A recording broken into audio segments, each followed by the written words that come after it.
So tayo guys, bali nilang isang ko na siya. Tapos susunod na natin gasket maker, nilagyan ko ng gasket maker. Tapos lalagay na natin to. May gasket maker din. Huwag nyo na muna ilalagay ang bearing para hindi kayo mahirapan maglagay, salpak na agad siya oh. Kasi pag wala ang bearing, napakadaling isalpak mga idol. Saka nyo ilalagay yung bearing, pahuli yung bearing na. Huwag muna kayo maglalagay ng bearing sa sigunyal. Tapos saka nyo na ilagay yung mga bolt, kung ilan yung bolt. Yan ang mga idol, titingnan nyo lang yung mga tornilyo kung ganito ang haba nya oh. Yan, dapat mga ganyan lang siya. Tapos saka nyo nahapitan. O ngayon mga idol, saka nyo ilalagay itong bearing. Kasi napakaluwan po niyan oh.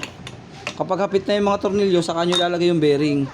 Tapos kukuha lang kayo ng tubo dito na kasya. Yun lang, ganun lang. Ayan mga idol oh, ganyan oh. Para pumasok siya oh. Diba? Oh. Pasok lang, saltakan nyo lang. O make sure na pantay lang dito. Para pag pinaikot nyo. Kasi pag napasobra yan, hindi yan basta siya no. Yan gagalaw. Ayan mga idol oh. Napakahalaga rin po ng butas dito para masuotan yung oil seal dito. Ayan. Papalitin tayo ng oil seal na rotary, lahat ng oil seal dito sa kabila. O ito mga idol, magpapalit tayo ng oil seal na magneto. Bali ito yung luma, ayan oh.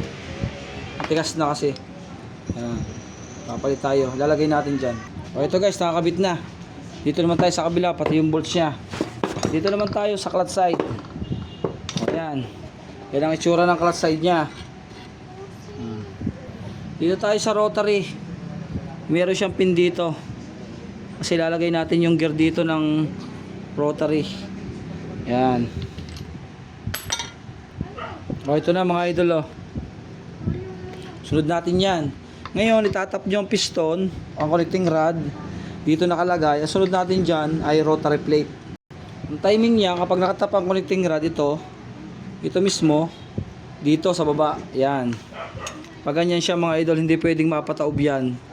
Kasi hindi aandar yan pag napataob. Kailangan nakabukas agad tong ating paghigop ng ating gasolina.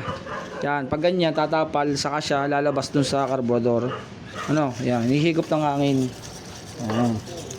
Unahin natin yan. Susunod natin ay rotary. Magpapalit din tayo ng oil seal. Oil seal, o-ring, lahat ng o-ring, yan o. Papalit tayo. Kasi po, ito ay napakatigas na mga idol. Papalit tayo nito lahat. Yan. Ito, yan, napakatigas. Papalitan natin yan mga idol. Ito yung o-ring na. Yung oil seal natin dito. Yan o. Meron siyang collar. Papalitan muna natin. Ito mga idol, nilagyan na natin. Malambot na yung o-ring natin. Nagpalit na rin tayo. Naglagay na tayo ng teflon para mas matibay. Tapos saka natin ilalagay dito. Ayan. Kahit mamaya na natin ilagay yung oil seal, pampatibay din kasi to. Ayan. No. Lagay na natin. Mamaya yung oil seal, mamaya na to. Yun. Lalagay natin yung bolt. Ayan. Meron siyang 1, 2, 3, 4, 5. Lagay na muna natin yung mga bolt mga idol. Ayan. 6. Hapitan na natin. Ngayon, nahapitan na natin yung mga bolt. Wala kabilog-bilog yan oh. Balik sa dati. Ilalagay na natin tong. Pero bago natin ilagay yan mga idol, may sekretong malupit tayo dito na nilalagay. Bago nyo ilagay, para hindi kayo mahirapan, sasama nyo na yung collar dito. Dito mismo. Yan, sa oil seal. Tapos saka nyo siya ilalagay dyan. Tapos saka nyo siya tukulin ng bahagya mga idol. Make sure na talagang pasok na pasok siya dito kasi medyo matigas to mga idol, hindi to basta ipinapasok ano. Yan. Ayan, pumantay na siya. Bali pag ganun lang ng pag ganun. Pantay lang mga idol. Pantay lang. Ayan oh. Pantay lang siya. Para pag pinaikot nyo siya, iikot pa rin siya. Tapos meron siyang o-ring dito, lalagyan nyo ng o-ring. Ito mga idol, may o-ring siya dito sa pagitan ng bushing. Tapos sunod natin dito ay kunya. May kunya siya dito. Lalagay natin yung kunya. Tapos palo ng kaunti mga idol. Yan. Tapos may timing mark kayong ating pinion gear. Ayan, para hindi magkabaligtad. Letter B sa ibabaw. Kaya kung saan nyo tinanggal yung inalis nyo at doon na sana, doon nyo na siya alisin. O yan, papasok naman yan. Yun, di ba? Sunod natin, washer.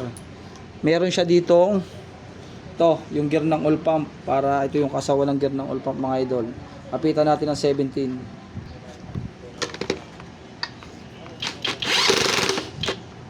Diba? Next natin, washer, collar. At syempre, huwag kakalimutan ng kambyo, ang ating shafting.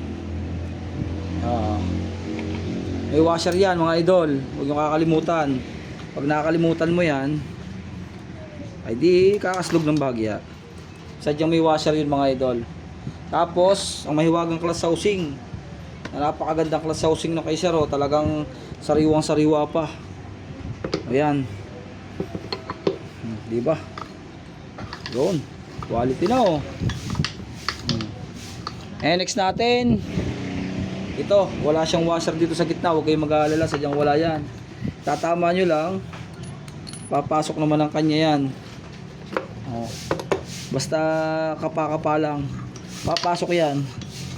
Kaya mag-alala, ipod-ipod lang ng konti ganyan. Tapos din nyo ha, ayun, washer, tapos nut lang. Ayan, nut ng class housing. Oh. Diba? Napakasimple, hapitan nyo lang na 19 sakit. Alright, mano-mano, lagyan nyo ng basahan. Mano-mano kasi sanay tayo sa mano-mano dati. Yan. Okay na.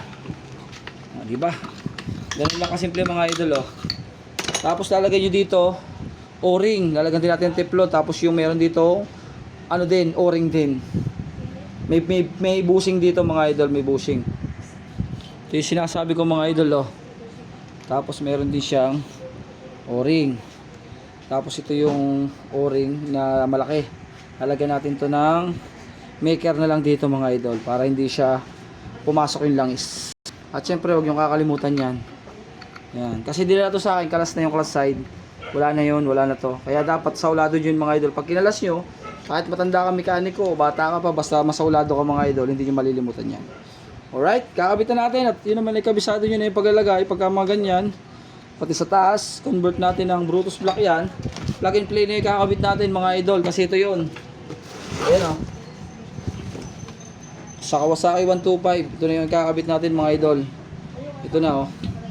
Pang Brutus. Malaking block. Mga idol o. Yan o. Pang Brutus yun yung stock niya yun. Yung isa yun.